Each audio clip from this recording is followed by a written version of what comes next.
কিন্তু দুঃখের সাথে বলতে হচ্ছে আমি গত 30শে মার্চ আপনার সহধর্মিনী, আল্লাহ তাকে জান্নাতের আলা মাকাম নাসিব করুন, আমি তার জন্য দোয়া করি।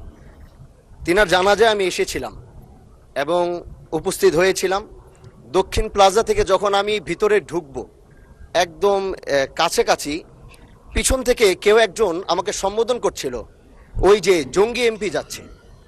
তো এই বিষয়টা আসলে এইভাবে আসতো না। তো একটু পর থেকে সোশ্যাল মিডিয়াতে দেখলাম যে এই বিষয়ে খুব লেখালেখি এবং এই ভিডিওটা নিয়ে খুব আলোচনা চলছে, যেটি জাতীয় সংসদের একজন রানিং এমপিকে সংসদের কাছে যখন জঙ্গি বলে সম্বোধন করা হয়, আর এটার জন্যে এই সংসদের মান ক্ষুণ্ণ হয়েছে আমি মনে করছি।